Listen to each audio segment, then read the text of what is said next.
Imagine participar en una boda donde el honor de toda la familia está en juego y donde el momento más decisivo ocurre lejos de los ojos de todos. En los tiempos bíblicos, el matrimonio no era solo amor o celebración, era alianza, tradición y una prueba silenciosa que podía cambiar destinos para siempre. Muchos conocen las historias románticas de la Biblia, pero casi nadie habla sobre lo que realmente sucedía cuando la fiesta terminaba y comenzaba la noche de nupcias. Hoy descubrirá costumbres olvidadas, verdades históricas y detalles que raramente se explican. Antes de continuar, suscríbase al canal y deje a su like para no perderse las próximas historias bíblicas que revelan aquello que pocos cuentan. Quédese hasta el final, porque una sola revelación puede transformar completamente la forma en que usted entiende los matrimonios bíblicos. ¿Cómo era el matrimonio en los tiempos bíblicos? La verdad sobre la noche de nupcias que nadie menciona. Usted nunca fue pedida en matrimonio, al menos no de la manera que imagina. Hace 3000 años, ningún hombre se arrodillaba con un anillo. Ninguna mujer decía sí con lágrimas en los ojos. El matrimonio no comenzaba con amor. Comenzaba con una negociación entre dos padres, un contrato firmado y un precio pagado en plata. Y la novia, muchas veces solo conocía el rostro del marido en la noche en que debía dividir la cama con él. Esta es la realidad que nadie cuenta cuando habla sobre el matrimonio bíblico.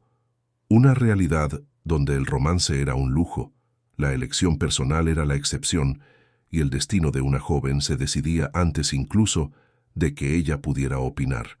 No por crueldad, sino porque en aquella sociedad el matrimonio no trataba sobre sentimientos, trataba sobre supervivencia, honor y continuidad del linaje. Piense en el escenario. Usted es una joven de 14 o 15 años, viviendo en una aldea en la antigua Judea.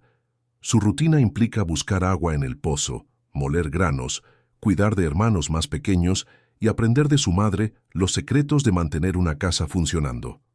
Un día, su padre llega con una noticia. Un hombre de una familia vecina ha mostrado interés. Las negociaciones van a comenzar. Usted no es consultada. A partir de ese momento, su futuro pasa a depender de una conversación entre dos hombres mayores, sentados a la sombra de una higuera, discutiendo valores, tierras y compromisos. El matrimonio bíblico era, ante todo, un acuerdo comercial y social. Esto no significa que el amor no existiera, significa que no era un prerequisito. Era una consecuencia esperada, algo que debería crecer después, no antes. El primer paso de este proceso tenía un nombre específico. Se llamaba elección de la novia. En la mayoría de los casos, los padres hacían esta selección considerando factores prácticos. ¿Era la familia respetable? ¿Tenía la joven buena reputación? ¿Había compatibilidad entre las tribus? ¿Permitía la cuestión financiera el acuerdo? Eran preguntas objetivas, no románticas. Génesis registra uno de los ejemplos más detallados de este proceso. Cuando Abraham decidió que era hora de que su hijo Isaac se casara, no dejó que el muchacho eligiera. El patriarca tenía 140 años. Su esposa Sara había muerto hacía poco tiempo. Isaac, ya con 40 años, continuaba soltero. En cualquier otra familia de la región, esto sería un escándalo. Un hombre de esa edad sin esposa y sin hijos representaba un fracaso social, pero Abraham tenía una preocupación específica. No quería que su hijo se casara con mujeres cananeas. No por prejuicio étnico, por una cuestión de fe. Los pueblos de Canaán adoraban a otros dioses, practicaban rituales que la alianza con el Señor prohibía. Un matrimonio así podría desviar a Isaac del camino que Dios había trazado para su descendencia. Entonces Abraham llamó a Eliezer, el siervo más antiguo de su casa, administrador de todo lo que poseía. Hizo al hombre jurar con la mano bajo su muslo, gesto que indicaba un juramento solemne involucrando la descendencia. La misión era clara: viajar más de 800 kilómetros hasta Mesopotamia, la tierra de origen de Abraham, y encontrar una esposa adecuada entre sus parientes. No la más bella, no la más apasionante, la más adecuada para la alianza que Dios había establecido. Eliezer llegó al pozo de Nacor al atardecer, exactamente a la hora en que las mujeres venían a buscar agua. Él hizo una oración específica, pidió una señal. La joven que le ofreciera agua a él y también a sus 10 camellos sería la elegida. Considere el peso de esta prueba. Un camello sediento puede beber hasta 130 litros de agua de una sola vez. 10 camellos significaban potencialmente más de 1000 litros. Cada viaje al pozo, con una jarra de barro, cargaba como máximo 20 litros. Estamos hablando de 50 o 60 viajes al pozo, bajo el sol del desierto. Rebeca apareció. Sin saber que estaba siendo observada, ella ofreció agua al extranjero y después dijo las palabras exactas que Eliezer esperaba. También sacaré agua para sus camellos. El siervo se quedó en silencio, observando. La joven trabajó hasta que todos los animales estuvieron satisfechos. Aquello no era solo hospitalidad, era una demostración de carácter, disposición para el trabajo duro y generosidad que sobrepasaba lo esperado. Aquella misma noche Eliezer fue hasta la casa de Betuel, padre de Rebeca. Se ofrecieron presentes. Joyas de oro que pesaban cerca de medio kilo fueron colocadas en las manos de la familia. La propuesta fue presentada, y entonces vino la pregunta que lo definiría todo. ¿Entregarán a la joven? Labán y Betuel respondieron juntos. Esto viene del Señor. No podemos decir ni sí ni no. Rebeca está delante de ti, llévala. Observe que Rebeca solo fue consultada después, e incluso así la pregunta no fue si ella quería casarse con Isaac. Fue si estaba dispuesta a partir inmediatamente o prefería quedarse 10 días más. La decisión mayor ya había sido tomada por otros. Esto puede parecer opresivo para los estándares modernos, pero dentro de aquella cultura funcionaba como un sistema de protección. Una joven sola no tenía cómo evaluar si un pretendiente cumpliría sus promesas.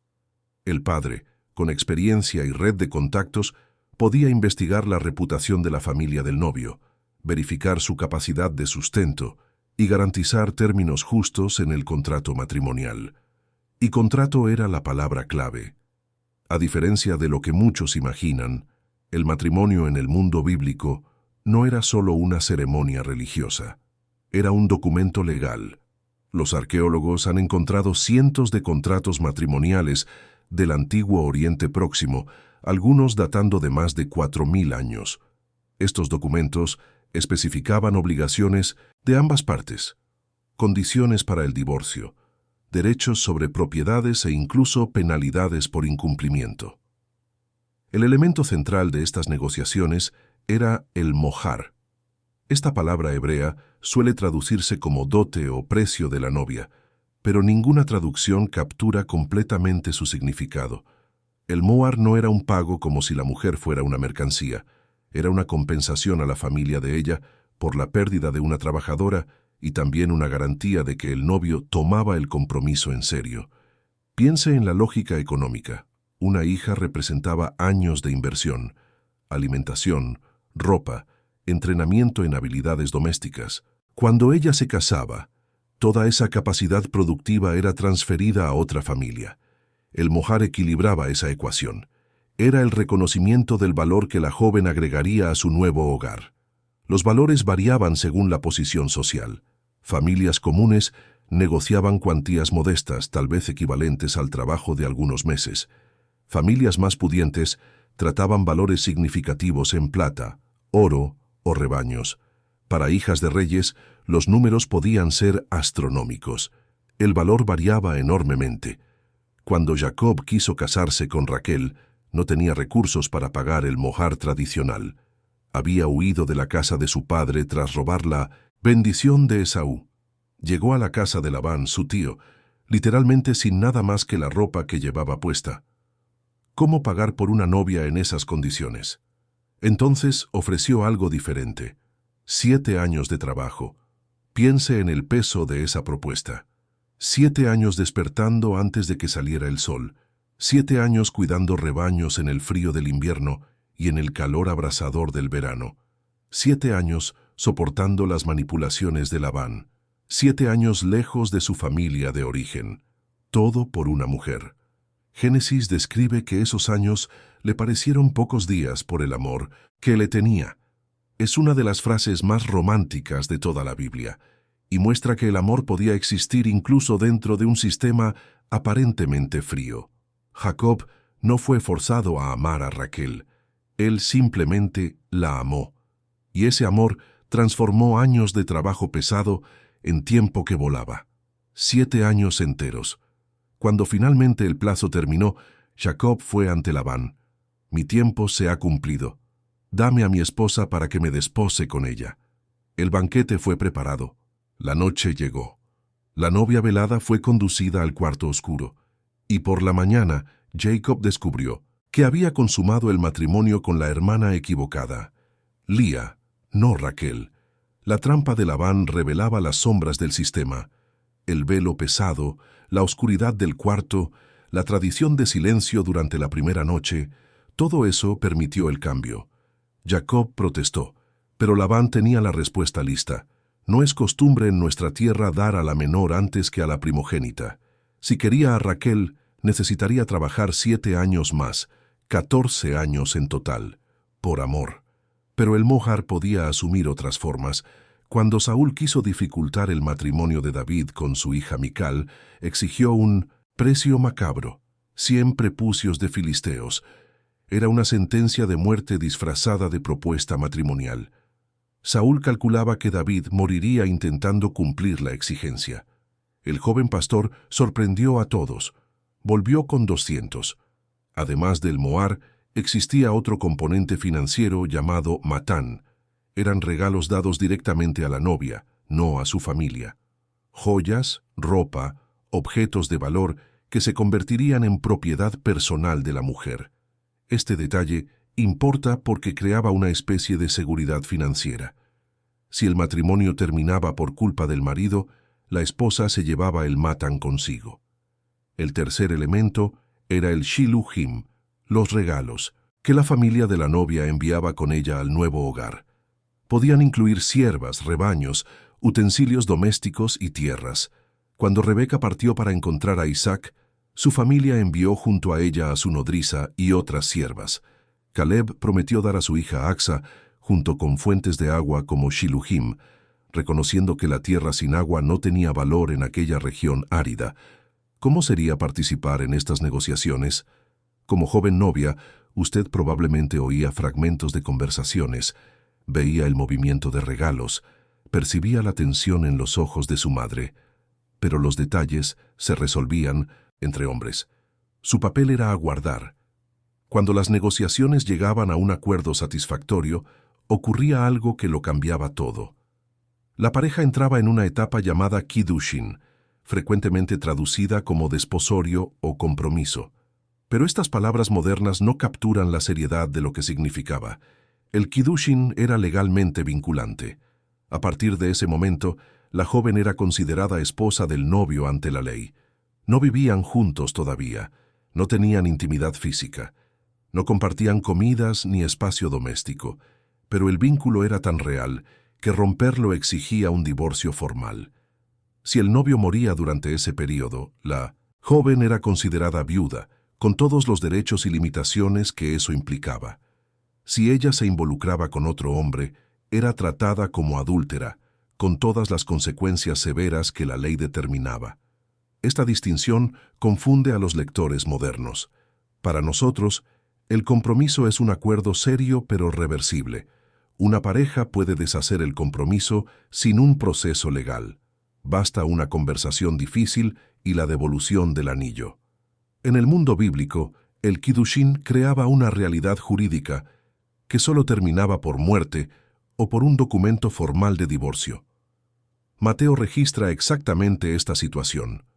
María estaba desposada con José cuando descubrió que estaba encinta por el Espíritu Santo. Imagine la posición de ella, virgen, prometida a un hombre justo, cargando a un niño que no era de él. ¿Cómo explicarlo? ¿Quién lo creería? José, no sabiendo del origen divino del niño, consideró dejarla secretamente. El texto usa la palabra divorciar, no terminar el noviazgo, no cancelar el compromiso, divorciar, porque el Kiddushin ya los convertía en marido y mujer en términos legales, incluso sin consumación, incluso sin convivencia, incluso sin que José jamás hubiera tocado a María. Este periodo de desposorio duraba generalmente 12 meses para una virgen y un mes para una viuda. El tiempo no era arbitrario. Servía para que el novio preparara todo para recibir a su esposa. En la práctica, esto significaba construir o reformar aposentos. Dimensione esta tarea. Un joven judío típico aún vivía en la casa del padre. Cuando se casaba no salía para construir una residencia propia. Añadía nuevos aposentos a la estructura existente. Era un trabajo manual pesado: cortar piedras, preparar argamasa, levantar paredes, instalar puertas. Todo esto mientras continuaba con sus obligaciones regulares de trabajo en el campo o en el taller de la familia. Jesús usó exactamente esta imagen para explicar su partida. En la casa de mi Padre muchas moradas hay. Voy a prepararos lugar. Era lenguaje de matrimonio. Los discípulos entendieron inmediatamente. El maestro estaba diciendo que partía como el novio que va a preparar el hogar, pero volvería para buscar a su novia. Mientras el novio trabajaba en la construcción, la novia también tenía sus responsabilidades. Ella reunía su ajuar, preparaba ropas, aprendía recetas y técnicas domésticas. Pero por encima de todo, ella esperaba. Y esa espera tenía una característica angustiante. Ella no sabía exactamente cuándo el novio vendría a buscarla. La tradición decía que el padre del novio era quien decidía cuándo los preparativos estaban completos. Podía ser en 10 meses, podía ser en 15. El novio trabajaba, el padre inspeccionaba, y solo cuando el mayor declarara que todo estaba listo, el matrimonio podría ocurrir. La parábola de las 10 vírgenes gana un nuevo significado con este contexto. 5 eran prudentes y mantenían aceite extra para sus lámparas. 5 eran descuidadas y no se prepararon para la demora. Cuando finalmente el grito resonó a la medianoche, anunciando la llegada del novio, la mitad no estaba lista. No eran reglas inventadas para contar una historia. Era la descripción exacta de cómo funcionaban los matrimonios. Cuando el padre finalmente aprobaba los preparativos, la celebración comenzaba. ¿Y qué celebración? El novio reunía a sus amigos más cercanos, llamados hijos del novio o compañeros del novio. Juan el Bautista usó esta expresión para describir su relación con Jesús. Estos hombres tenían un papel específico: acompañar al novio en la procesión, garantizar que la fiesta transcurriera bien y testificar la legitimidad de la unión. Era un honor considerable ser elegido para esta función. El novio vestía sus mejores ropas, tejidos teñidos en colores vibrantes, tal vez bordados con hilos, dorados si la familia tenía recursos. En algunos casos usaba incluso una corona o guirnalda de flores, símbolo de alegría y realeza temporal. Aquella noche, él era el rey de su propia celebración. La procesión partía al anochecer, cargando antorchas y haciendo música por las calles de la aldea. Flautas, tambores, címbalos creaban una melodía festiva. Voces cantaban canciones tradicionales de boda. Era imposible no darse cuenta. El sonido anunciaba a todos: esta noche hay matrimonio. Los vecinos salían a las puertas para bendecir. Los niños corrían tras el cortejo. Incluso quien no había sido invitado participaba del momento a la distancia. El grupo llegaba a la casa de la novia, que también estaba vestida con sus mejores galas. Un velo cubriendo el rostro, joyas prestadas de amigas y parientes, ropas teñidas con colores vibrantes. Ella era escoltada hacia afuera por sus compañeras, y entonces la procesión combinada seguía hasta la casa del novio. Visualice esta escena: calles estrechas de una aldea antigua, paredes de piedra y barro haciendo eco de las músicas, antorchas creando sombras danzantes, una comunidad entera participando del momento más importante en la vida de dos familias. Niños corriendo junto al cortejo, ancianos bendiciendo desde sus puertas, el aire cargado de expectativa y alegría. La llegada a la casa del novio marcaba el inicio del banquete, y cuando decimos banquete, No estamos hablando de una recepción de 3 horas con cena y pastel. Los matrimonios bíblicos duraban días. 7 días era el estándar mencionado en varios textos. Sansón ofreció un banquete de 7 días cuando se casó con la mujer filistea de Timnat. Labán insistió en que Jacob cumpliera la semana de nupcias con Lía antes de recibir a Raquel. Tobías, en el libro deuterocanónico que lleva su nombre, celebró 14 días de fiesta. Durante este período, la comida y la bebida fluían constantemente. El vino era esencial, tan esencial que quedarse sin él representaba una humillación grave para la familia anfitriona. Fue exactamente esa crisis la que creó el escenario para el primer milagro de Jesús. En Caná de Galilea, en el tercer día de una celebración de boda, el vino se acabó. María percibió el problema y se lo llevó a Jesús. El resultado fueron 6 tinajas de piedra, cada una con capacidad de entre 80 y 120 litros, llenas de agua transformada en el mejor vino que los invitados jamás habían probado. 400 a 700 litros de vino, de una sola vez. Esto revela la escala de estas celebraciones.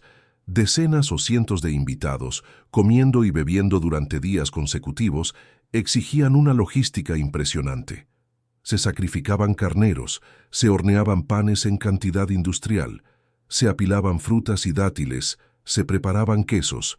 Era el evento social más significativo que muchas aldeas veían durante todo el año. Pero mientras la fiesta ocurría afuera, otro momento se aproximaba. El más íntimo, el más cargado de significado y presión. La noche de nupcias. Este momento era llamado en hebreo entrar a la novia. El lenguaje bíblico usa consistentemente esta expresión para describir la consumación del matrimonio. Abraham entró a Agar, Jacob entró a Lía, Boaz entró a Ruth. El verbo cargaba un significado legal además del físico. Entrar marcaba la transición definitiva. Considere lo que esta joven novia enfrentaba. Ella había sido preparada durante años para este momento, pero la preparación teórica no elimina el nerviosismo. En muchos casos, ella apenas conocía al hombre con quien dividiría la cama. Tal vez habían conversado algunas veces durante el periodo de desposorio, siempre con otras personas presentes, tal vez intercambiado miradas en el pozo o en el mercado. ¿Pero intimidad real? Nunca. La madre probablemente había dado instrucciones prácticas en los días anteriores. Otras mujeres de la familia compartían consejos, pero nada sustituye a la experiencia. Y aquella primera noche era un salto a lo desconocido. Ella dejaba la fiesta acompañada por sus amigas más cercanas, quienes la conducían hasta el cuarto nupcial. El novio era llevado por separado por sus compañeros. Los invitados continuaban celebrando afuera, pero todos sabían lo que ocurría dentro de aquellas paredes. La consumación no era solo un acto íntimo, era el cumplimiento legal del contrato. Hasta aquel momento, el matrimonio podía técnicamente ser anulado. A partir de la primera relación, se volvía irrevocable en la mayoría de las circunstancias. 2 personas separadas se habían convertido en una sola carne, en el sentido más literal de la expresión bíblica. Pero había otro aspecto que hoy parece extraño, incluso perturbador para las sensibilidades modernas. En algunas tradiciones del antiguo Israel, la noche de nupcias involucraba una prueba de virginidad. El Deuteronomio describe un escenario donde el marido, tras la primera noche, acusa a la esposa de no haber sido virgen cuando se casó. Los padres de la joven presentan entonces la evidencia de su pureza, el paño de la noche de nupcias manchado de sangre. Si la prueba era aceptada, el marido era multado y perdía para siempre el derecho de divorciarse de ella. Si la acusación era confirmada, las consecuencias para la mujer eran terribles. No vamos a romantizar esto. Era un sistema patriarcal, donde el honor masculino estaba directamente ligado a la pureza femenina. La mujer cargaba con un peso desproporcionado de expectativas y riesgos. Una acusación falsa podía destruir su vida, incluso si después se probaba su inocencia. Al mismo tiempo, es importante entender el contexto. En una sociedad sin Pruebas de ADN, donde la herencia y el linaje determinaban derechos sobre tierra y propiedad, la certeza sobre la paternidad tenía consecuencias económicas y sociales enormes. La virginidad de la novia era vista como garantía de que los hijos nacidos serían legítimamente del marido. Esto no justifica la presión colocada sobre las mujeres, solo explica por qué aquella cultura desarrolló tales prácticas. La noche de nupcias también tenía una dimensión espiritual profunda. En el pensamiento hebreo, la unión física entre marido y esposa reflejaba verdades mayores sobre la alianza, la fidelidad y la creación. El Génesis afirma que el hombre y la mujer se convierten en una sola carne. No era solo una metáfora, era la descripción de una realidad espiritual manifiesta a través del acto físico. Los profetas usaron esta imagen repetidamente. Isaías describió la alegría de Dios sobre Israel como la alegría del novio sobre la novia. Oseas vivió literalmente un matrimonio difícil para ilustrar el amor de Dios por su pueblo infiel.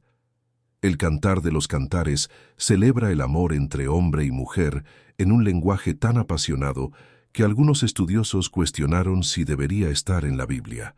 El matrimonio no era solo una institución social, era un icono de la relación entre el Creador y la creación. Cuando la noche terminaba, comenzaba la vida real, y esa vida tenía contornos muy específicos en la cultura bíblica. La esposa dejaba completamente su familia de origen. Se mudaba a la casa del marido, lo que generalmente significaba vivir bajo el mismo techo que suegros, cuñados y sus esposas. La privacidad era un lujo raro. Los conflictos entre nueras y suegras eran comunes, como ilustran varias historias bíblicas. El marido asumía responsabilidades formales. El Éxodo enumera 3 obligaciones fundamentales: proveer alimento, proveer ropa y mantener relaciones conyugales. Si fallaba en cualquiera de estas áreas, la esposa tenía base legal para el divorcio. No eran solo expectativas vagas, eran derechos garantizados por contrato. La esposa, por su parte, administraba el funcionamiento doméstico. Proverbios describe a la mujer virtuosa como alguien que se levanta de madrugada, distribuye tareas a los siervos, negocia la compra de campos, produce tejidos para la venta. No era una figura pasiva o decorativa, era la gestora de una unidad económica compleja. Se esperaban hijos, más que esperados, eran el objetivo central del matrimonio. Una esposa que no conseguía concebir enfrentaba una presión social inmensa. Raquel le dijo a Jacob: «Dame hijos, o si no, me muero». No era un drama exagerado, era la expresión genuina de la desesperación de una mujer cuya identidad social dependía de la maternidad. En casos extremos de infertilidad prolongada, la esposa podía ofrecer a su sierva como concubina para engendrar hijos en su nombre. Sara hizo esto con Agar, Raquel con Bilhá, Lía con Silpá. El sistema parece extraño hoy, pero respondía a necesidades prácticas de aquella época: continuidad familiar, cuidado en la vejez, preservación de la herencia. ¿Y en cuanto al divorcio? Existía, pero con reglas específicas. El Deuteronomio permitía que un hombre emitiera una carta de divorcio si encontraba en la esposa alguna cosa indecente. Generaciones de rabinos debatieron el significado exacto de esa frase. La escuela de Shammai interpretaba de forma restrictiva: solo la infidelidad sexual justificaba el divorcio. La escuela de Hillel era más liberal, incluso quemar la cena podía ser motivo. Jesús fue cuestionado directamente sobre esto. Su respuesta apuntó de vuelta al principio: lo que Dios unió, no lo separe el hombre. El divorcio no formaba parte del plan original. Moisés lo permitió por la dureza de los corazones humanos. Era una concesión, no el ideal. En la práctica, el divorcio era mucho más fácil para los hombres que para las mujeres. El marido podía iniciar el proceso prácticamente por cualquier razón. La esposa tenía opciones mucho más limitadas. El abandono, la negativa de sustento o la crueldad extrema podían darle base para buscar la separación a través de un tribunal religioso. Pero el proceso era arduo. Una mujer divorciada o viuda sin hijos adultos enfrentaba una situación precaria. Sin marido para proveer, sin hijos para sustentar, dependía de la caridad de parientes o de la comunidad. El libro de Ruth muestra esta realidad. Noemí y Ruth, ambas viudas, enfrentaban una pobreza real. La solución vino a través de otro mecanismo del sistema matrimonial antiguo, el matrimonio de levirato. Cuando un hombre moría sin dejar hijos, su hermano tenía la obligación de casarse con la viuda y engendrar descendencia en nombre del fallecido. No era una elección, era un deber. El primer hijo nacido sería legalmente considerado hijo del hermano muerto, heredando su nombre y propiedad. Esta costumbre explica la historia de Tamar en el Génesis. Casada con Er, que murió sin hijos, fue dada a Onán, hermano de éste. Cuando Onán también murió, Judá prometió a su tercer hijo, pero no cumplió. Tamar, abandonada en el limbo social, tomó medidas drásticas para garantizar sus derechos. El sistema de matrimonio bíblico no era simple, no era justo para los estándares modernos, pero tenía una lógica interna consistente, desarrollada a lo largo de siglos para atender las necesidades de una sociedad agraria basada en clanes y linajes. Y dentro de ese sistema, algo sorprendente sucedía regularmente. Amor. Isaac amó a Rebeca y fue consolado tras la muerte de su madre. Jacob amó a Raquel desde el momento en que la vio en el pozo. Elcaná amaba a Ana profundamente, aun siendo ella estéril. El cantar de los cantares desborda pasión entre dos amantes. Cuán bella eres, amada mía, cuán bella eres. El amor no era un prerequisito para el matrimonio, pero frecuentemente se convertía en su fruto más precioso. Dos personas unidas por decisión de otros, viviendo juntas día tras día, enfrentando dificultades lado a lado, criando hijos, construyendo memorias. A lo largo del tiempo, el contrato frío se transformaba en un vínculo vivo. Tal vez haya sabiduría en esto que la cultura moderna descartó demasiado rápido. Basamos el matrimonio en el sentimiento, y cuando el sentimiento se debilita, consideramos la unión fracasada. Ellos basaban el matrimonio en el compromiso y dejaban que el sentimiento creciera dentro de esa estructura segura. No estoy defendiendo matrimonios arreglados forzosos. Estoy observando que el amor construido puede ser tan real como el amor instantáneo, a veces más duradero. El matrimonio bíblico también cargaba un peso cósmico. No era solo la unión de dos individuos, era la participación en el propósito creador de Dios. Sed fecundos y multiplicaos fue la primera orden dada a la humanidad. El matrimonio era el contexto donde esa orden se cumplía. Cada nueva familia representaba la continuidad de la alianza. Los hijos de Abraham se convertirían en una nación numerosa como las estrellas del cielo. El linaje de David eventualmente produciría al Mesías. Matrimonios específicos tenían su lugar en el gran plan de redención.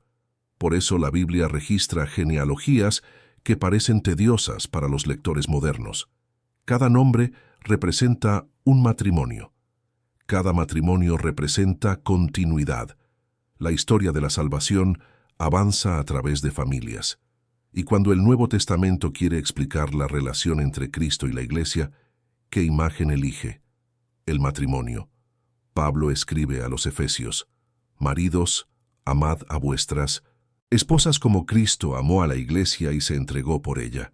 La relación entre el novio divino y la novia redimida se convierte en el modelo para todo matrimonio humano. El Apocalipsis culmina en un banquete de nupcias. El Cordero encuentra a su novia. La alianza se completa. Lo que comenzó en el Edén con un hombre y una mujer termina en la Nueva Jerusalén con una celebración eterna. Miles de años han pasado. Los contratos en pergamino se convirtieron en actas en el registro civil. El mojar se convirtió en un anillo de oro. La procesión con antorchas se convirtió en la entrada en la iglesia con la marcha nupcial. Pero algo permaneció intacto. La idea de que el matrimonio no es solo sobre dos corazones, sino sobre una alianza ante algo mayor. Cuando Jesús eligió su primera aparición pública en una boda en Caná, no fue coincidencia. Él estaba diciendo que la unión entre hombre y mujer carga un peso eterno. Estaba bendiciendo con su presencia la institución que serviría como imagen de su propio amor por la humanidad. Hoy usted puede casarse por amor, elegir a su cónyuge, planificar cada detalle de la ceremonia. Las reglas han cambiado. Las expectativas han cambiado. La presión sobre la virginidad y la pureza ha disminuido en muchas culturas. Las mujeres han conquistado derechos que sus ancestras no podían imaginar. Pero la invitación continúa siendo la misma que resonaba en las colinas de Judea hace 3 milenios. Dejar padre y madre, unirse al otro, convertirse en una sola carne. No como una obligación impuesta por familias, sino como una alianza elegida ante Dios y la comunidad.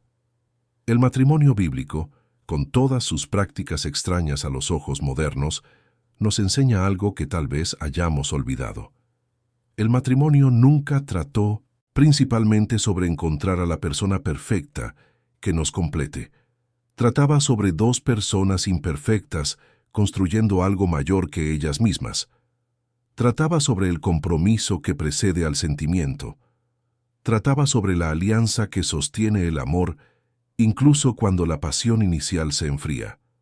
En aquella noche de nupcias hace 3000 años, cuando una joven nerviosa entraba en el cuarto con un hombre que apenas conocía, ella no estaba solo comenzando un matrimonio. Estaba participando de algo eterno.